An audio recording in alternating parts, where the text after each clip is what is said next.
Good morning, everyone, and welcome to our session. My name is Anton Enus.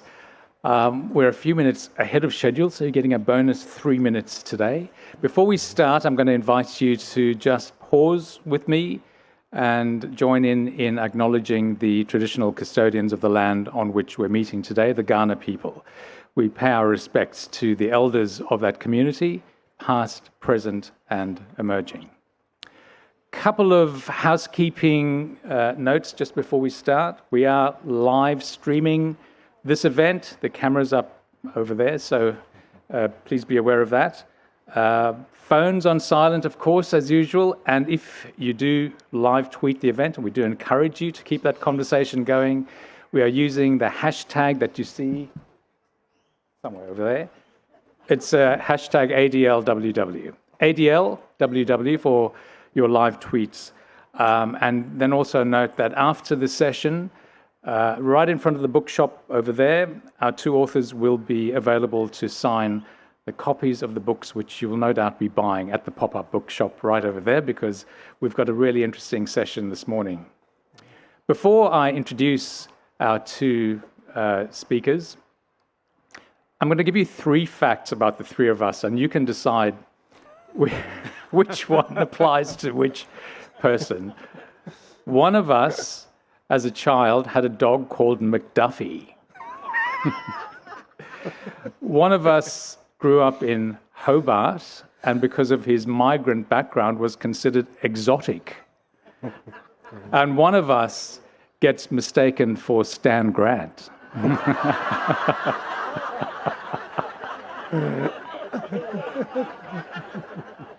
You decide. Our two writers today. Stan Grant is a well-known media personality. Frankie wouldn't know that, I suppose.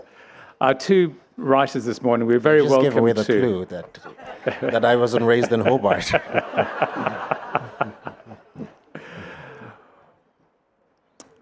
Comes to us via Africa, the same place that I come from. He was raised in Lagos and went to what sounds like a very important but miserable school in Port Harcourt. Eventually went to the UK and the US, where he carved out a very, very impressive career in journalism and as an academic, and is now back in Africa as of this year.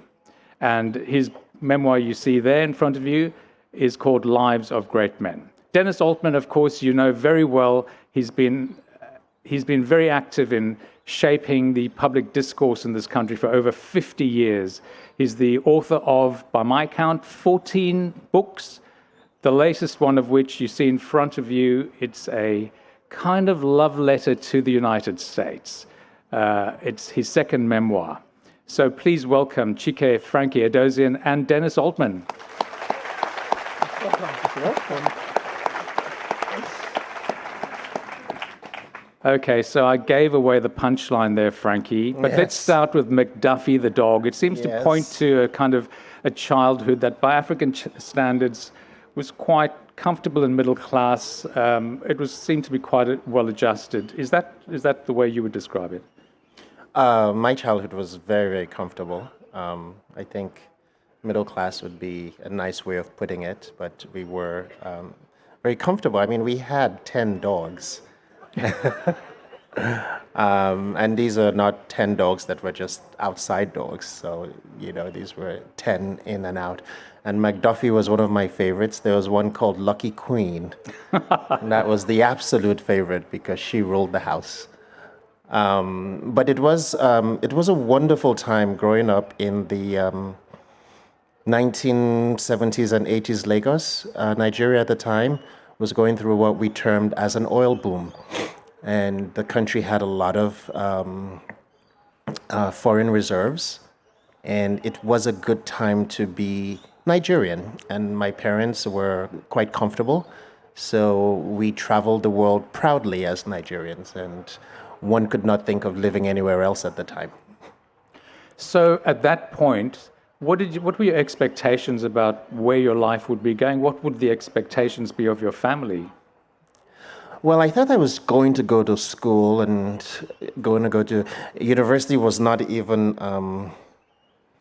like not even like a choice. It was just going to happen. I was going to go to university, and I was going to get graduate degrees, and I was going to get a big, nice house in Lagos, followed by, wife and children and all the wonderful things that happen. But of course, life is funny. I never expected that I would have a life of an immigrant. I never expected that I would be working in the UK or in the USA, cleaning toilets and struggling to find my way through school, because my beginnings hadn't been like that. I was what the Nigerians would call one of the butter children growing up, which are people who actually ate butter versus margarine, which most people did. And I could tell the difference between what was real butter and what was sort of the stuff for the masses. So it was, when I think of how my life has gone, it sort of like has this zigzaggy quality where I started life with, the best of the best and traveling the world before I was 11, to falling down to the depths of the depths and being in New York and, eating out of like homeless pantries and all of that, and then clawing my way out of that into having this very fulfilling international career. And then now I'm actually what people call a memoirist. Memoirist and citizen of the world. Yeah. We'll get back to that moment. I think we're just going to kind of tic-tac between the two stories. That's probably the best way to do it. Dennis, we think of you as sort of quintessentially Australian. You're so much part of the landscape and the conversation. We forget that you come from a migrant background. Tell us a little bit about, you ended up in Hobart early on. Yeah. What was it about Hobart at the time, presumably very different from the Hobart we know today, that made you exotic? Well, I think I should... That's the word you use, by the way, not me. But I have to start off by saying, of course, coming from a migrant background is quintessentially Australian. In fact, other than Indigenous Australians, we all come from migrant backgrounds, and most of us within one or two generations. I was born in Sydney. My parents were both refugees, but they met in Australia. And my father, when I was 7, took a job with the Hydroelectric Commission. He was an electrical engineer. And of course, in those days, we didn't see the hydro in the way that Bob Brown has taught us to see it, as, namely the despoiler of the natural beauties of Tasmania. The hydro was seen as was literally the powerhouse of Tasmania. My parents both spoke extremely good English, but with accents. Hobart in the 1950s, that already marked you out as different. We were Jewish. Now, we were Jewish in the sense that we qualified for the camps, not in any religious sense. In fact, I don't think that in the entire 15 years that I lived in Hobart, I ever went into the very small synagogue that still exists on, I think, I can't remember the name of the street, but close to the centre of city of Hobart. But there was this sense, surrounded by kids at school, and I mean, a bit like you, clearly middle class. My sister and I were sent to the Quaker school in Hobart because my mother had a great fondness for Quakers going back to the time when she, as a very small child, was in Berlin, and they were fed by Quakers. And so in the Quaker school, which seemed to be monopolised by the sons of Hobart's draperies, to be the son of a Jewish immigrant who spoke English with accents, who ate weird food, already marked you out as different. And exotic is perhaps a polite word for saying different. So where, Dennis, is the line that went from Tasmania to this lifelong love affair with, professionally and personally, with the United States? Oh, I escaped. I finished my honours degree and I'd applied to go overseas. And this was in the mid-60s, so it's the cusp between when all Australians felt going overseas meant you went to Britain, and we were beginning to see the US as a possibility. And thanks to one of my lecturers, I was encouraged to apply to several US universities, and I got a scholarship to go to Cornell University in New York State. And I remember two things. My 21st birthday, I did two things. I enrolled to vote, because in those days, 21 was the minimum age, and I went on my first international flight. And I arrived in the US. I think I was overwhelmed. I was so overwhelmed, in fact, that having gone there to study Indonesian politics, I, as you say, fell in love with the US, switched to studying American politics, which had the great advantage there was less language to learn. There was some. And that began, yes, you're right. I've spent now probably 8 years of my life at various points in the United States. And what I'd say, I don't know, Frank, if you have the same feeling, the more I'm there, the more foreign it feels.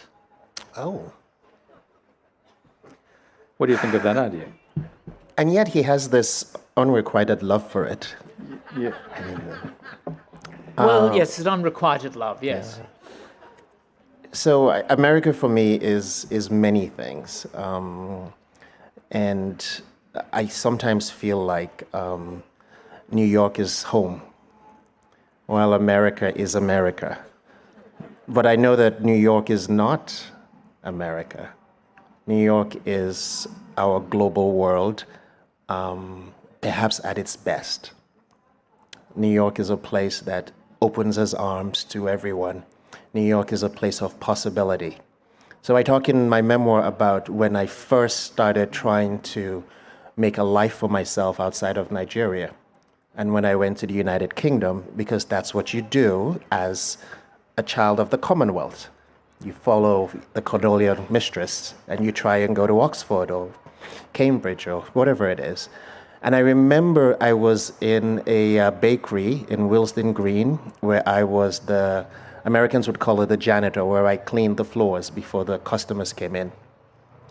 And I remember I'd been working there for a while and trying so hard to get into a British school. And I remember it was as clear as day that this was a society, in my mind, where there was going to be no upward mobility, where as an immigrant, Commonwealth baby, I should know my place, and that dreaming of getting into certain schools was going to be just that, if I was lucky.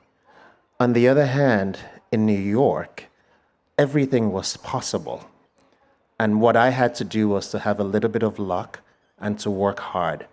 And from the moment that, I describe it in the book, like the first night I was in New York City proper, where everybody around the streets were different. Some people looked like me, some people didn't, but everyone had an accent. And so I didn't quite stand out because I had this Nigerian accent, because everybody else had an accent. And all I saw at that moment was possibility. That if I was a little lucky and if I worked really, really hard, I could get into any school that I wanted. I could have a career that I wanted. And it didn't matter what my last name was. It didn't matter whose son I was. It didn't matter what my so-called pedigree was. All that mattered was my ability. And I still to this day believe that that is what New York gives. I'm not so sure that that's what America gives. Can I just say, because I understand that view, but let us remember that the current president of the United States is a product of New York, and that he's moved to Florida. His official residence is now the state of Florida. But I think that there's a bit of a mythology that both New Yorkers and non-New Yorkers like to create.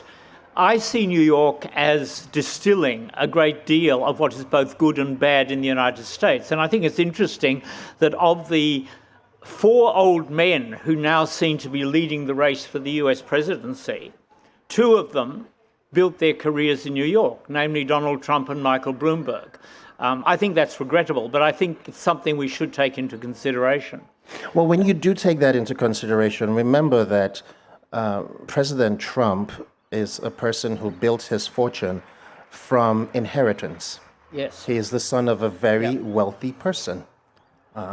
Michael Bloomberg, on the other hand, was just like every other lower middle class person who had a dream, came to New York City, and ended up a billionaire. So when I talk about New York being home and being a place where dreams do happen, it is real. It is a real thing for many people, especially if you are an immigrant, if you are an other, if you're a gay person, if you're a lesbian, if you're anything that is different, that makes you stand out anywhere in the world.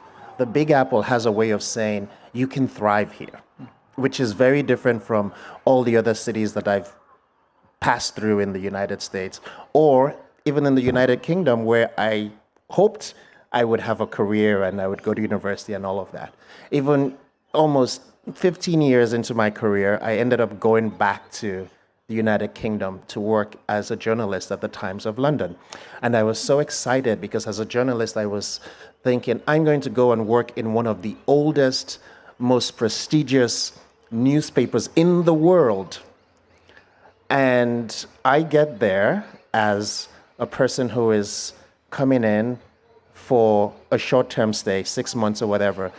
And it was such a disappointment to me because there were no people of color in the newsroom.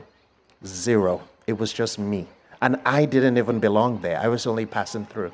And this is London of 2001. And for me, that was just another example that I had made the right choice to go to America, because London of 2001 still had this invisible or visible class thing where if you weren't from a certain family, you were deemed unworthy to be in certain spaces. I never got that in New York. So when you originally left Nigeria, and I just want to ask you about that process of leaving, but when you originally left Nigeria, you ended up in the UK and then went on to the US. Was that essentially what you're talking about there, those kinds of barriers? Was that what sort of the catalyst that prompted you to move on? Yes, because I had expected that I would try to do what was familiar. And I had been to the UK many, many times as a child. We used to holiday there. But it's very different when you're an immigrant versus when you come on holiday and you come to spend money versus when you come to try and be a part of a society. And all the things that you never see as a tourist because you're busy shopping and spending and taking pictures. It's now blown up in your face when you're trying to actually get a job. That's when people see that, oh, you're different and you have an accent or you're all the other things that other you, you know. And after trying to imagine myself there, I mean, I spent a couple of months in the UK. It wasn't a short time. And I just thought, I will never get to where I need to be. So let me go to New York where people say dreams do come true. And it was a decision that was not planned. It just was an accident that I went to New York and stayed there. But I remember thinking that there was no way things would happen for me in London the way they would in the United States. And I think I was proved right, because when I went back to London, as I said, to work at the Times as a journalist, as a person who had a name, a resume, a CV, a career, who had done things, I came into a newsroom that was so closed-minded about people of color. And yet they were in the center of the biggest city in the United Kingdom. Let me take you one step back. Before you left Nigeria, you kind of discovered that you're gay at school, your best friend Paulie, and you kind of, there's a mutual discovery that happens in those years, and then even the years that follow. And then at one point, an aunt, I think it was, pulls you aside and says, you don't really belong here, you need to move on. And when I was reading that, Frankie, I wasn't quite sure whether she was saying to you, for your own safety, for your own well-being, this is best for you to do, or was she saying, we don't want you here? How did you read that warning? No, it wasn't we don't want you here. It was her prediction that it would be difficult to thrive there.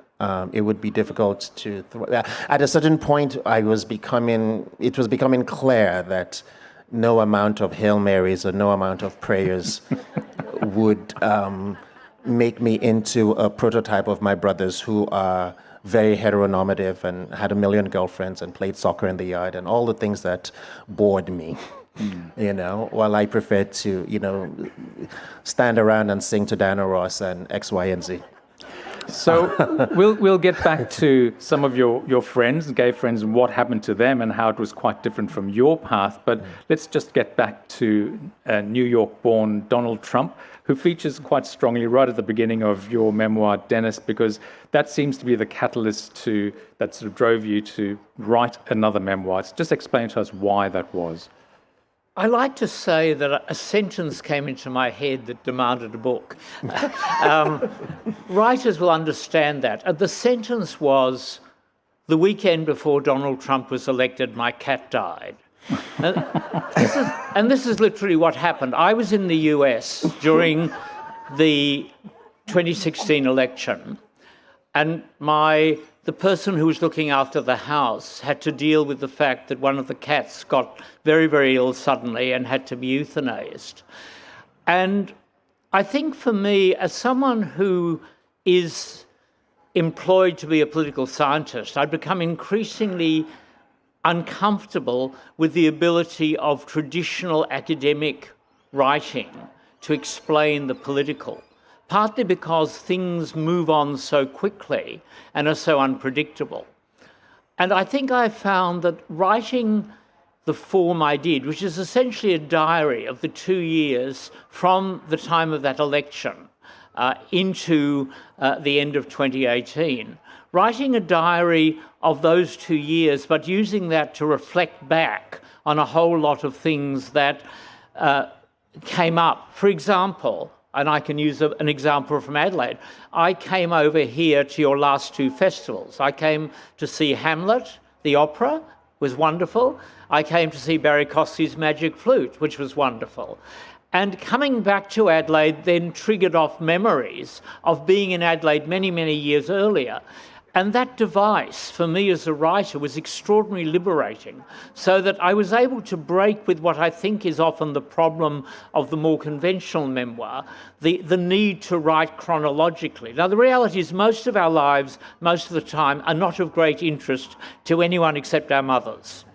And therefore, to not have to, and then, but to actually use the current to reflect back, and to use what was going on politically, both here and in the US. And you're right, Anton. When I did the index for the book, I put a note at the top of the index which read, Donald Trump turns up so often in this book that I found it unnecessary to index him.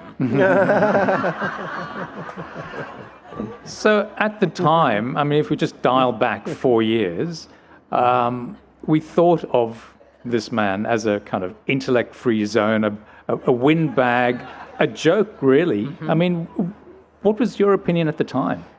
Well, I got it wrong. I mean, I was one of those people who kept saying, he can't get the nomination. Oh, he got the nomination. He can't be elected. Hillary's going to win.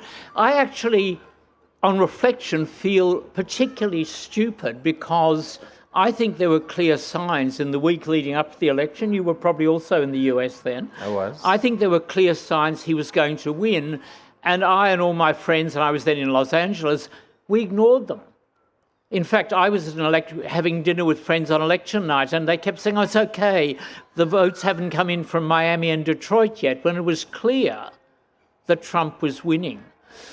So I think that he has turned out to be worse than anything we expected. And, if anything has made me feel that reality is stranger than fiction, it is, I think, the presidency of Donald Trump. It's, by coincidence, it's Super Tuesday today. Very, very big day for the US primary race. How are things looking? I mean, we spoke about Bloomberg and others, but are we looking at 4 more years of Donald Trump? Are you prepared to stick your neck out and get it wrong again, Dennis? I have a good record of getting, I think most of the recent elections I have been wrong. Therefore, if I say that at this stage I fear Donald Trump will be re-elected, maybe we should take this as a good omen and hope that my strike rate continues to be off. What often is interesting to me as a person who lived in New York with Donald Trump is how many people outside of New York, even with all the signs, were surprised. This is a person who New Yorkers know was racist. This is a person who took out ads calling for the execution of 5 young men who were falsely accused of raping a woman in Central Park. And even when those people were totally exonerated, by DNA evidence, refused to apologize. This is a person who had a history of taking his workers to court because he didn't want to pay them. This is a person who had a history where, in a contentious divorce, his own wife accused him of marital rape.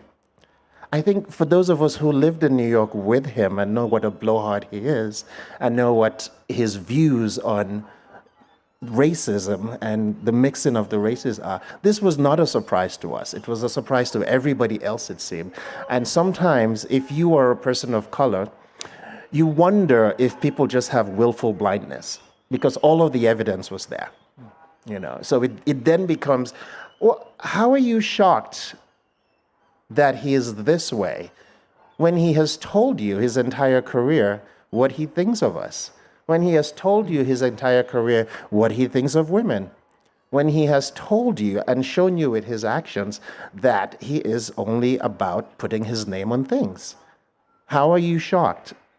So for many people who lived in the age of Obama and lived in the age of excellence, it was just a further reminder to us that sometimes people see only what they want to see. The other extraordinary thing I think that's just come out in the last 24 hours or so is the number one issue that people are saying in exit polls about this election is healthcare. As we know, it's enough to bankrupt anybody in the United States, even if you have health cover or not. And yet, the conventional wisdom seems to be that someone like Bernie Sanders, who's advocating for universal healthcare, cannot beat Donald Trump because he's, quote, a socialist. How do we marry those two ideas? Well, there's a parallel, isn't there, to what happened in Australia? Because we know that most people in Australia, when they're asked, actually believe that it is reasonable to increase taxation to provide better health and education. And that's the Labor Party playbook. That was what Bill Shorten was talking about, and yet he lost. I think that the problem is people do not, in the end, by and large, vote for policies and do not behave as the rational actors that economists like to conjure up. People vote out of emotion. I mean, I'm very struck by what you're saying because, of course, many people knew that Trump was a sexist, racist, bigot. But many people at some level, I think, wanted to vote for a sexist, racist bigot.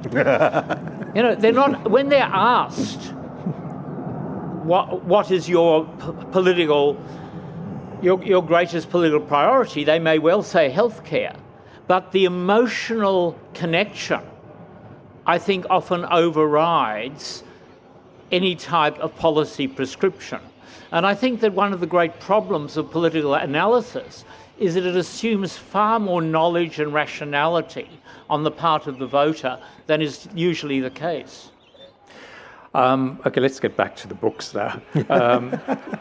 One of the things that are kind of just two ideas that sort of peripherally cross over for me. Dennis, you talk about going back to San Francisco and reminiscing about the neighborhood where Harvey Milk lived and the assassination alongside Mayor George Moscone. And then, Frankie, you covered City Hall in New York for many, many years. All of Bloomberg's mayoralty. So I know him really well. Okay.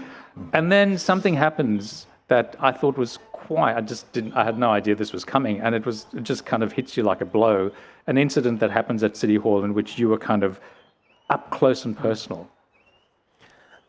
It's a very, very weird thing to be a reporter in City Hall and know all of the political players, know the mayor, know the council members, know the parliamentarians, know everybody.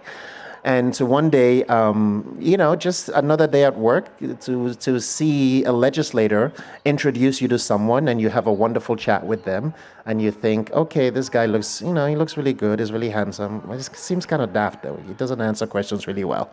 And then you go into a room and less than half an hour later, that person that you think is really, really handsome, very well dressed, but maybe quite dull, not intellectually savvy, pulls out a gun and shoots the person who introduces you to them. And this was the first time that I had ever seen anyone get killed in my presence. It was also the first shooting ever in City Hall. But it was one of those things as a journalist that you have this sort of out-of-body experience, because as journalists, we are often trained that we're not the news. We're not the story. We are observers. We provide analysis. We give context. But here I was in a room with two people who had spoken to me a couple of minutes before, and now we're both dead. And I was the link to both of them. So it was one of those experiences that was, while of course it changed how people do business in City Hall, there's now magnetometers there, and you have to go through all kinds of searches. In the past, it was the people's house. You could just walk into it like you walked in here. You can't do that anymore at City Hall because of this one incident. And then you start to peel back the layers, why would somebody kill someone for a political office in New York City? And then you don't really get the answer because they're both dead, but you find all kinds of stuff. And deep in there was what I believe to be a case of sexuality and difficulty accepting that. Because I truly believe that one of the person who pulled out the gun to shoot the other one might not have gone so far if he didn't feel like his sexuality was being challenged by his opponent. So it's one of the incidences in the book that really made me look at my career and look at journalism with not just a sense of pragmatism, but to make good use of my time working and on Earth. So what did that mean in terms of making good use of your time? Because you became more active in support groups, lobby groups, and diaspora groups. Well, what it did for me was to change the way I looked at the responsibility of being a journalist who was read by a lot of people. I began to push to do the stories that made a difference in people's lives. I got myself a personal motto, which was my journalism had to be in service. So I didn't feel like working just to get a paycheck and just covering what was going on. I always felt like I needed to do stories that made a difference in people's lives that I could relate to, things that I cared about. And it drove me to cover immigrant issues and African immigrant issues even more after that. And that sort of led me to leave the newspaper that I was working for and begin to do a lot more freelance things and to just do work that I cared about versus punching a clock and just writing whatever story happened to fall on my lap that day. And similarly for you, Dennis, in those early years, you were an academic, a writer, and so on.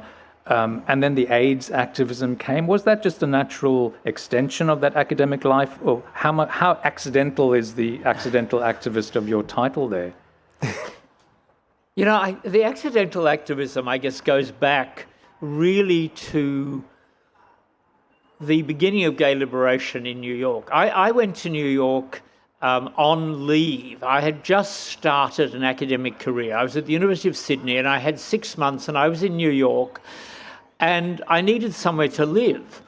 And I ended up in a very big apartment that turned out to be the meeting place for the first gay newspaper in New York, or first gay lib paper, Come Out. And suddenly I was part of that collective and I suddenly thought, this is what I want to write about. And that led to my first book. And I discovered, as I think you've discovered, that often writing a book gives you a platform, that it gives you access to the media in ways that are, I think, partly those of an activist, but they're not equivalent to being an activist. And so when I'm called an activist, I always feel slightly uncomfortable. I've never been arrested. And that is probably a conscious decision, because I have many friends who have quite deliberately been in demonstrations, been in protests, where they have allowed themselves to be arrested to make a political point. That's a difference between you and Jane Fonda. I've never been arrested. She's also better at Pilates than I am. Yes. But no, I think that I somewhere write about the fact that activists have to boil things down to very simple slogans, because activism requires very simple black and white statements to mobilize people. Writers deal in nuance and contradiction. And I think that therefore makes it difficult sometimes, and I'm glad I can see you're nodding in agreement. I think it makes it difficult for those of us who write, often in activist circles. We end up being the people who like to say, yes, but if, or instead of. And that's not how you speak in an activist world. Yeah. I rarely correct people who call me an activist or anything else that they call me. One, because I'm just happy that they are calling me and including me in things. But the reality is, once people read Lives of Great Men and understood or enjoyed the work, they seem to believe that I am an activist. And I'm not. I'm a journalist, I'm a writer, I'm a memoirist now. And I had a story that I felt the world needed to read about the conditions of contemporary LGBTQ people who happen to be African. Now, because I am an African myself and I view the world through that lens, and for a lot of people, I did a satisfying work by giving people presence in literature, whereas they hadn't had one before. That, I feel, is my job as a journalist and a writer. But I don't lead with being an activist. So I was on the radio yesterday, and the woman introducing me said, Nigerian journalist and activist. And I just kept quiet because I was like, well, I'm not going to quibble, but in reality, I'm not somebody who is going to take a placard, stand on the street, lobby my legislators. I'm not going to do that. But what I am going to do is to look for nuance. I am going to have an eye that sees things that other people refuse to see. And I am going to write about those things because I think those things are important. But I don't think that every work I do, I'm going to have a stake in it. And because I had a stake in this one does not necessarily mean I'm an activist. One of the things I find quite astonishing and quite disconcerting as someone who comes from a ethnically marginalized minority and also sexually marginalized minority is sometimes how those groups play off against one another. And I think you discovered this as well in the US, where one group will say, well, you didn't suffer as much as we did. You didn't suffer in the way that we did. You, as a black man, as a migrant, as a gay man, had to negotiate through this kind of minefield. How did you proceed through that? Because I learned to express that multiple things can be true at the same time. The sting that I feel when I'm judged based on how I look or the color of my skin, or when a certain word is thrown at me that begins with an N, is the same sting that I have felt when people have thrown the F word at me. The hurt is not any different, So I always say to people, instead of trying to pit one against the other, I can be many things at once. I can be queer, and I can be black, and I can be an awful singer, and I can be a great dancer. I can be a great lover, and I can be an awful boyfriend. I can be a good student, and I can be a terrible worker. I can be all of those things at the same time. So there is no reason for me to bifurcate myself. Why would you do that to me? And in fact, we've seen, Dennis, we're just waiting for the plane to go by before we... We've seen quite a rise of anti-Semitism as well, and I just want to maybe you can comment on this. We're talking about U.S. politics and so on. There's also an election going on in Israel as well as we speak, and it seems like the incumbent will be returned, even though he's facing criminal charges. Within the context of U.S. politics, we've seen this incredible tap dance in the democratic field of people, of how they deal with Israel. How do you support Israel without giving up the Palestinians? How you criticize the current government without, So Bernie Sanders, I think, a prime example of that. Give us a sense of how you understand that divide between being Jewish and the Israeli question. Well, I have to start off, of course, by saying I am a Jew, even though I'm a totally a-religious Jew. And in fact, some of the more ardent supporters of Israel have told me very clearly that I have crossed the Rubicon.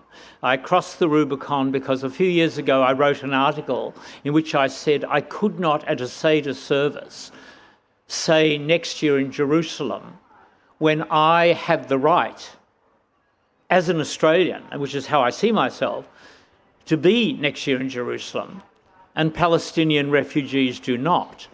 I'm saying this as a preliminary to make clear that I am not a supporter of the current Israeli government, indeed of any likely future Israeli government, nor of the Australian government, which is one of the most ardent supporters of Israel globally.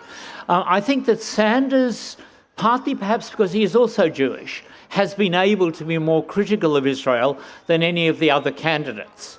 One of the clear differences, interestingly, between Bernie Sanders and Elizabeth Warren is on Israel. Elizabeth Warren is far more supportive of Israel than Sanders.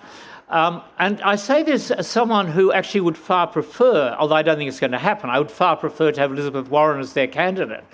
But I think the reality is that the combination of a very, very powerful pro-Israeli Jewish bloc in the US and an even more powerful Christian evangelical bloc who support Israel fervently. Many of, and this is where it becomes so ironic, many of these fervent pro-Israeli evangelists are actually anti-Semitic. They don't want the Jews in Arkansas, but they want the Jews in the Holy Land over there because that will hasten the second coming. Don't ask me to look for logic in Christian fundamentalism because it's not there.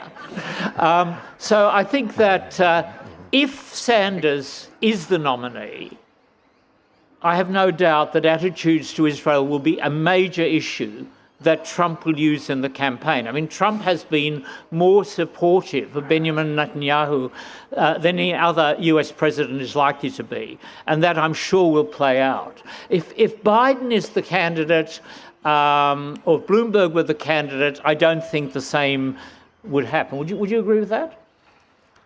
I'm not sure. I mean, Bloomberg's very supportive of Israel. Yeah. I mean, he's pumped billions into their country over the years. He rarely says anything overly critical about them. So it's hard to say. I mean, it's a country that he loves. You know, there's a whole monument dedicated to his family. He goes there a lot, and he's pumped a lot of money into the state of Israel. What he hasn't said is a lot about, you know, the Palestinian Authority. But, you know, as a Jewish New Yorker, I think it's very clear where his allegiances are. Just to get back to the title of your book, Frankie, it's a very grand-sounding title, but it has a very specific reference from your school days. And it also, I think, it's in a more general sense, it points to the other gay men in your life who live lives that are different from where you went, and they maybe stayed behind in Africa. Tell us about how those gay men ended up. How did their life path go?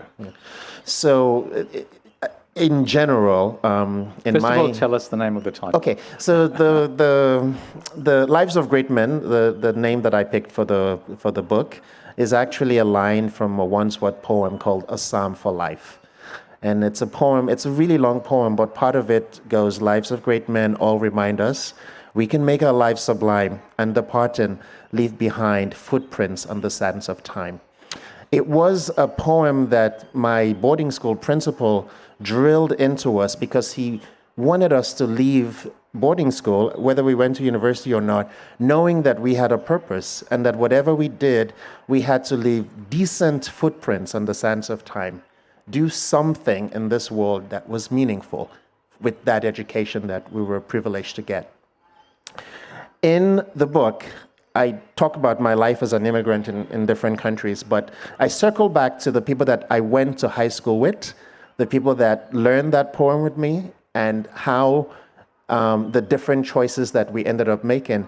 As a person who lived in New York and worked in New York, I had the luxury of being an openly gay person and not being overly concerned as to what it would do to my career. That is what you could do in New York. But my friends who stayed behind in Nigeria live in a circumstance where if you, I work for a university now, so if you're a lecturer and you want to get promoted to senior lecturer, it's not going to happen because you are deemed irresponsible if you are single. Period. You have to have a wife to get a promotion. That is a reality. Now, if you're a woman, it's even tougher. If you have a PhD and you are the head of a company and you are all of the achievements you could list, even if you have a Nobel Prize, you haven't really begun unless you have the degree that matters, which is MRS. You've got to be somebody's wife, you know? And then after becoming somebody's wife, you have to be someone's mother. This is the climate that people live in. So if you are LGBTQ and you know that for you to even get halfway up the ladder in your career, you have to make sure that you are married. Many of my schoolmates and classmates and boarding schoolmates, they all ended up married. Every single one of them ended up married. They all ended up as parents. And then they all continue to have these same gender relationships on the side. Something that would seem inconceivable to someone who lives in the West, that you would bifurcate your life so much that you had lovers and this and this and that. But that was the reality. And then I thought to myself, well, what about people who maybe don't have the opportunity to travel and to go abroad and have all of these wonderful experiences that I have? And then I spent, a couple of years interviewing men and women who never left their countries, never had a passport. And I found that the same thing socially was, you cannot have any standing in your community if you're not married. So I talked to miners, I talked to short order cooks, I talked to tailors, and they all said the same thing. We had to get married because if you don't get married, you have no standing. And so what do you do for your heart? You find love where you find it. So as a young person in New York, I was always very judgmental of people who I deemed to be too cowardly to come out of the closet. My whole attitude shifted when I started looking at all of these lives. And I thought to myself, these are people who are actually quite courageous in that they're saying, in the face of state-sponsored homophobia, in the face of everyone looking down at you, they're still going to carve out a way to have a full, meaningful life that includes love. And so I deemed them the great men. So does that life work for them? What happens to those who maybe can't keep it separate? They get found out by their families or the communities or their employers. What happens to them? Well, what I've learned also, I think I knew this before, but it was really drilled into me over the last few years, is that many people get married for different things. The whole idea of falling in love and getting married for love's sake is a Western construct. In Africa, people get married because this person's from a good family. This person will make a great parent. This person will take care of me. This person will da-da-da-da-da-da-da-da.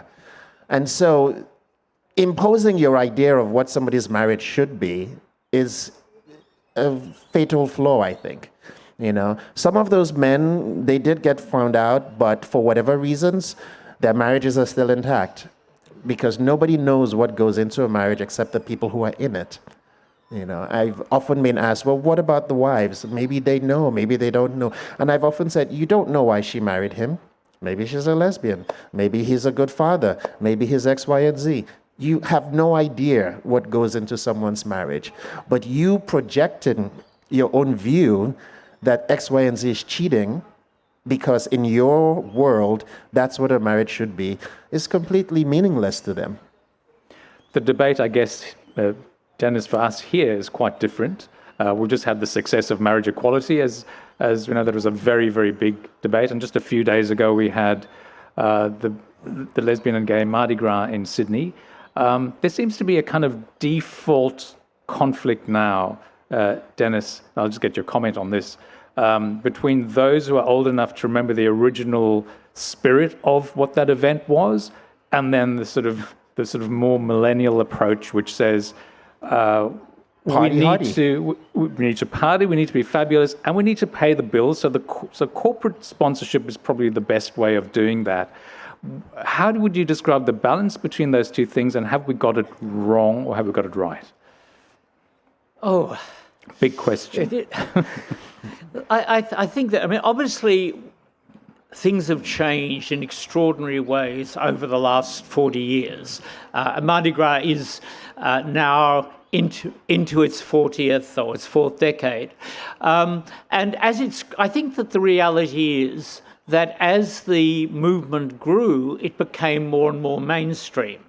It was very easy in the early days because early gay liberation groups were essentially young student radicals. We'd been radicalised already by things like the war in Vietnam, which had a huge impact.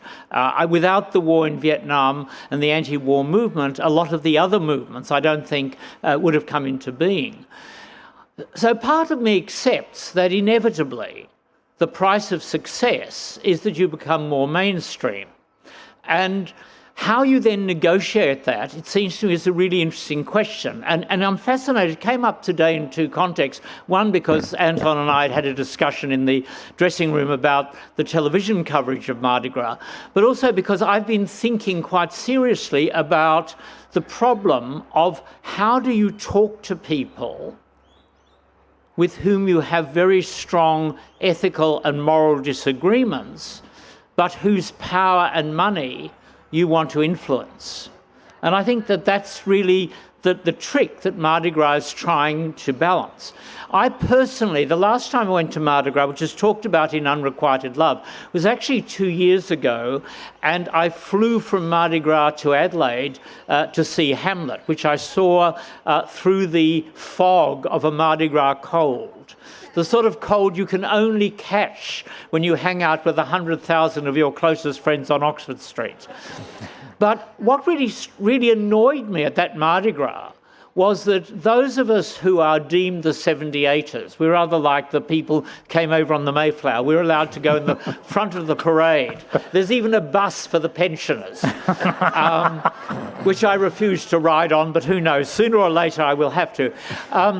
What really annoyed me was here were we, the veterans, the people who actually had been part of the original movement, and we were totally overrun by these very enthusiastic, happy young bank tellers from the ANZ, which has a commercial arrangement with Mardi Gras. And I thought, piss off. Allies are great. Allies should go to the back. And I find this really interesting. If there was a women's celebration or an Indigenous celebration, I, as a white man, would not feel it was my role to be up there in the front of the parade. My role is to be at the back supporting. And so at that point, yes, I think we have got it wrong. And I think that the excessive commercialisation of Mardi Gras is an unfortunate giving in to the idea that we have to become bigger and richer and more successful without thinking through the implications. Well, I'm glad you said I as a white man, because that is not the reality for many people. I mean, the reality for many people who are others feel like I, the white man, who maybe has written a check, always has to center himself in the middle of everything. So you could have a gay pride march, an indigenous people's march, a women's march, and whatever, and there will always be a check-writing white person who feels they need to center themselves. Yeah. We're going to take some questions. We don't have a lot of time, but I just have to say, talking about fabulousness, Dennis, the names that appear in this memoir are just quite sort of jaw-dropping. Michel Foucault and Christopher Isherwood, and being slapped down in public by Susan Sontag and being invited to lunch at the home of Gore Vidal. These are all just kind of fantasy names for most of us. You've met a lot of these people. Can we say in sort of general terms, was the reality of being face-to-face with them, did it kind of live up to the fantasy? Oh, well, I now say to people, it's a great mistake to try to meet someone you admire too much.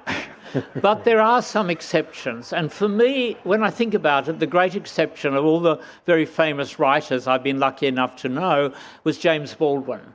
Because James Baldwin was actually an extraordinarily lovely person. And certainly meeting him didn't carry with it any of the disillusion. But, I think the reality is we all, over our lifetime, will encounter a whole range of people. And I guess I'm just a good name dropper. You certainly are the best. Dennis, let's take a question. Good morning. Thank you so much for the excellent conversation this morning. Would there be some time to read an extract from each of your books? We haven't chosen. No. We've only got 7 minutes left. Okay. It's. I don't think we have time for that. Thank you. Okay. Hi. Hello there. My name's Oliver, and as a student of Northern Marietta High School, I think it's important that, you guys are LGBTQI, gay, and different. Me personally, I consider myself an Australian citizen, white, straight, and personally, I don't think there's anything wrong in having pride with that, I'm a fair skin, I'm straight, I don't think there's anything wrong with that. The same as there's nothing wrong with being darker skin tone or anything of sexuality. Everyone's allowed to have everything, and I think everyone, regardless of anything, should be proud or at least be aware of that. But you made a point that rich white people who have signed a check, in your words, feel like they need to be the center of everything, people who funded these events. Me personally, and excuse me if I'm shaking, I'm a little bit scared to say this, but me personally, in my experience in being surrounded in the center and the cultural center and activist center of LGBTQI+, culture, climate change, indigenous rights. Me, as a middle-class, white, straight Australian, I personally feel that I have been pressured into supporting these movements, into saying you should do this because it's the right thing to do. Okay, I think we get the gist of the question. Is it a false equivalency to say support for minority groups, marginalised minority groups, is the same as having pride in being white and in the middle? Yeah, I think I'm not quite sure what Oliver's problem is. I mean, it seems to me that. Sorry, if I could get to the middle of the question. Can you ask the question in one sentence? Sorry, one sentence. I feel like I haven't found out what I truly believe in, rather that I've been forced to support something, even if I feel unsure whether or not I support it. Sorry, that's one sentence, and that's not a question. I mean, I think what you're saying is you're uncomfortable about the reality that many people feel they are discriminated against, they are overlooked, they are forgotten, and that makes you feel uncomfortable. I think the only thing I can say to you is maybe you need a greater degree of empathy to understand some of the anger that you hear from people who do feel marginalised in this society.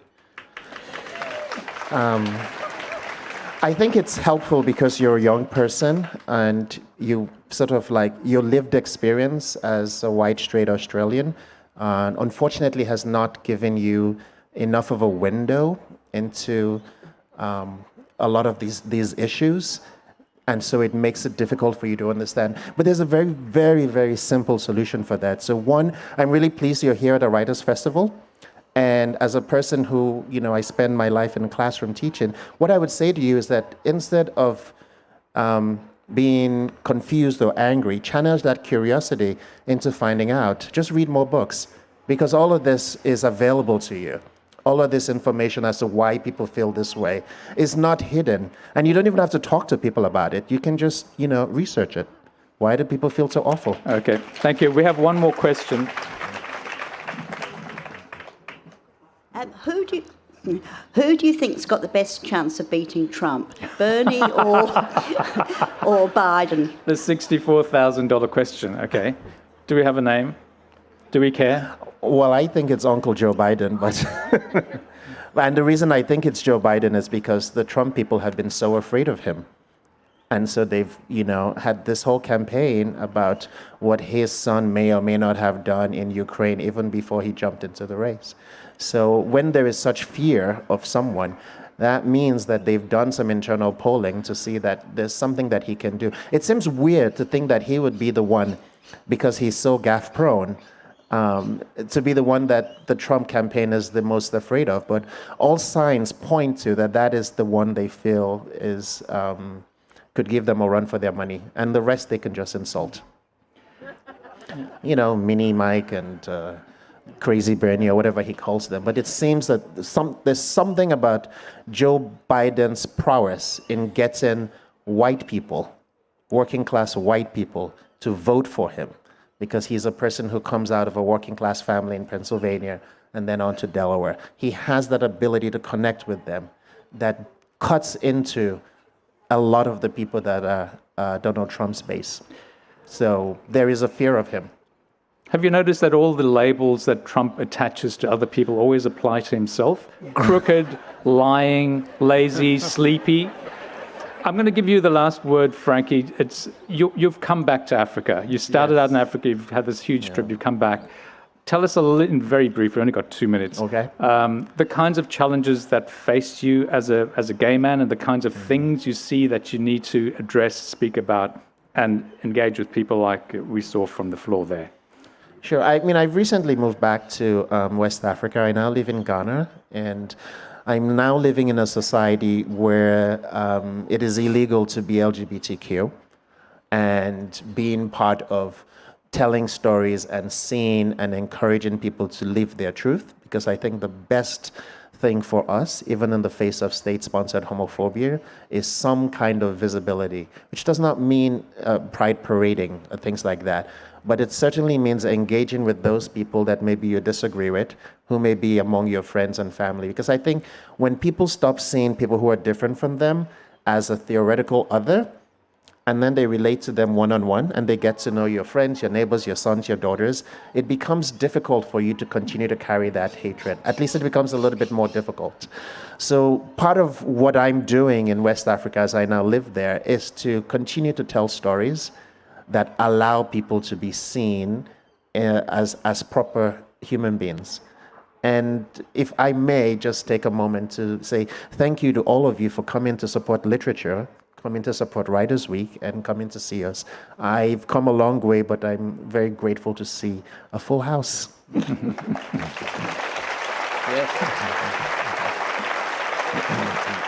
So, just a reminder, we will have a book signing right outside the pop-up bookstore over there. We've had an hour plus our bonus 3 minutes. Please thank Frankie and Dennis.